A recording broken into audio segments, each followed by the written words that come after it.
Magandang araw mga bata! Handa na ba kayong matutong muli? Ang pag-aaralan natin ngayon ay Mother Tongue, Quarter 2, Week 4. Pagtukoy sa kahulugan at mga halimbawa ng simile.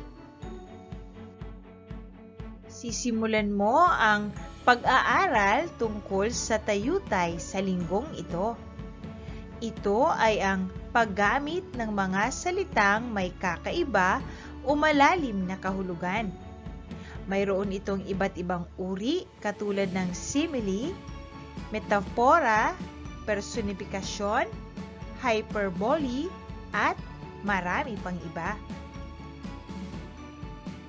Pagkatapos ng araling ito, inaasahang matutukoy mo ang kahulugan at ang mga halimbawa ng simile o simile. Ang simile o pagtutulad ay ginagamit sa paghahambing ng dalawang magkaibang bagay, tao at pangyayari gamit ang mga salitang katulad, parang, tila, sing, sim, at kawangis. Halimbawa, para kang yelo na unti-unting natutunaw sa hiya.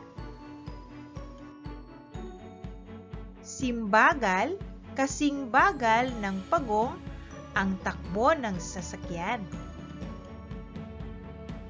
Singkinis ng kamatis ang pisngi ng sanggol.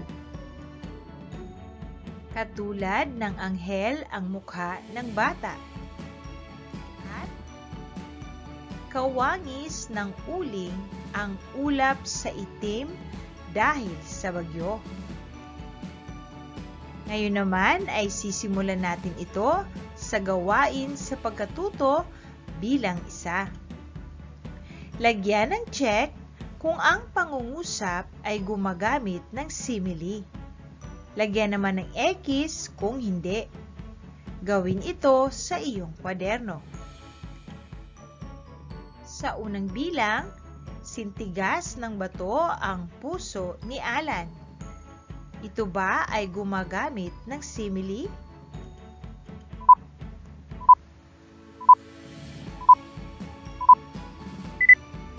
Ang tamang sagot? Check dahil ito ay gumagamit ng simile. Sa ikalawang bilang, kaming magkapatid ay parang aso't pusa, ngunit mahal namin ang isa't isa.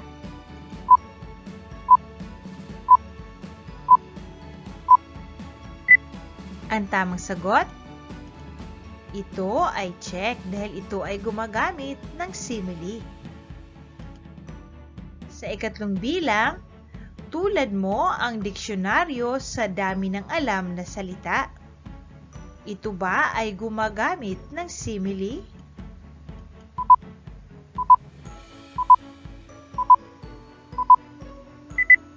Ang tamang sagot ay check.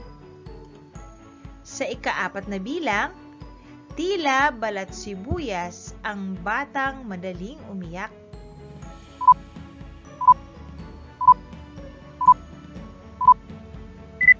Ang tamang sagot? Ito ay check dahil ito ay gumagamit ng simile. Sa ikalimang bilang, si Joanna ay magandang magsulat.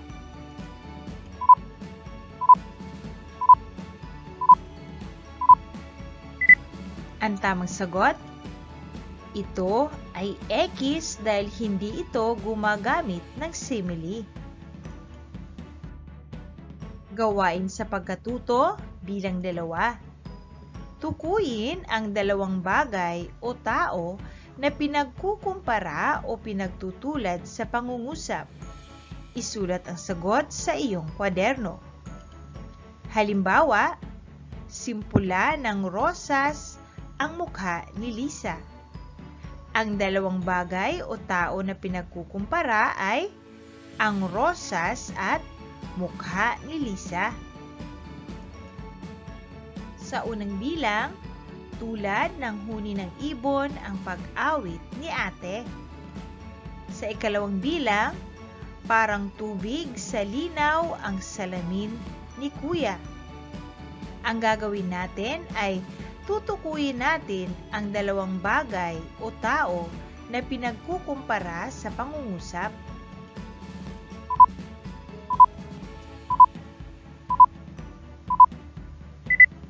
Sa unang bilang, ibon at pag-awit ni ate. Sa ikalawang bilang, tubig at salamin ni kuya. Sa ikatlong bilang, singhaba ng kalsada ang pasensya ng tatay ko. Sa ikaapat na bilang, parang tupa sa kabaitan ang nanay ko.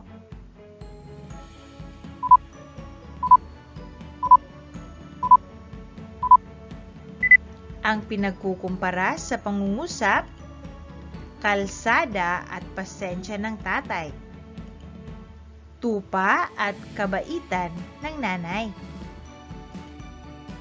Sa ikalimang bilang, tila asukal sa tamis ang pagmamahalan ng aming pamilya.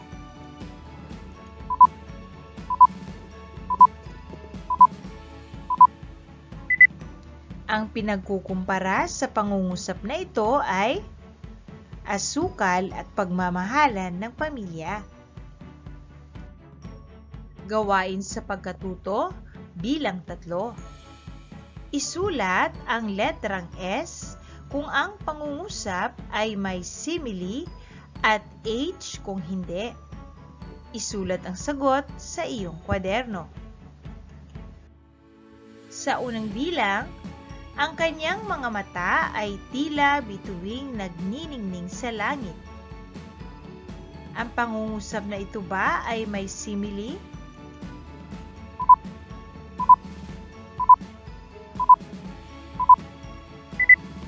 Ang tamang sagot, letter S dahil ito ay may simile. Sa ikalawang bilang, sing-init ng araw ang kanilang pagtanggap sa amin.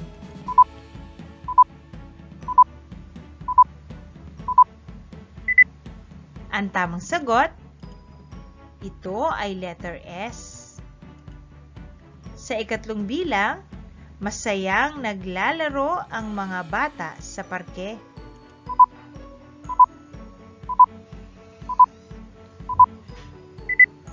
Ang tamang sagot, letter H dahil wala itong simile. Sa ikaapat na bilang, ang kanyang boses ay para bang isang matinis na tunog ng biolin.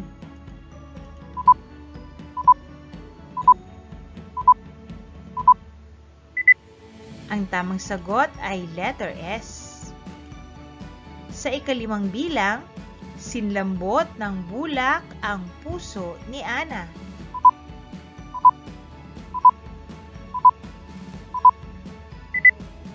Ang tamang sagot, letter S. Gawain sa pagkatuto bilang 4. Basahin ang tula at tukuyin ang mga linyang may simile. Isulat ang sagot sa iyong kwaderno. Ang pamagat ng tula, Munting Hiling ni J. Lopo. Bata pa man akong maituturing, tulad ng anghel na malambing, mayroon akong munting hiling, sinliit ng butil na maihahambing. Mga pangarap ko ngayon, sintayog na ng lipad ng ibon. Magdasal sa Panginoon, matutupad sa tamang panahon. Sisikaping maging simbait ng tupa upang sa buhay ay maging masaya. Mamahalin ko ang aking pamilya na parang asukal sa tamis at lasa. Nagustuhan niyo ba ang tula, mga bata? Ngayon naman ay Isusulat natin ang mga halimbawa ng simile mula sa tula. Ang maaaring sagot, tulad ng anghel, sinliit ng butil, sintayog ng lipad ng ibon, simbait ng tupa at parang asukal. Gawain sa pagkatuto bilang 5. Kumpletuhin ang pahayag sa ibaba gamit ang simile. Maaari ring mag-isip ng ibang halimbawa. Isulat ang sagot sa iyong kwaderno. Narito ang mga pahayag na ating kukumpletuhin. Narito naman ang mga halimbawang sagot. Parang yelo sa puti, ang kumikinang niyang ngipin. Katulad ng ilaw, ang nagliliwanag niyang mata. Sintaas ng gusali ang lipad ng kanyang pangarap. Gawain sa pagkatuto bilang 6. Sumulat ng halimbawa ng simile. Gawin ito sa iyong kwaderno. Narito ang mga halimbawang sagot. Kasimbigat ng daigdig ang problema ni Rico. Ang pangako mo ay parang hangin. Sintigas ng bakal ang kamao ng boksingero. At para sa ating paglalapat, ay kukumpletuhin natin ang mga nawawalang letra. Natutuhan mo sa aralin na ito ang tungkol sa isang uri ng tayutay. Ito ay ang simile, ang pagtutulad o paghahambing ng dalawang magkaibang bagay, tao at pangyayari.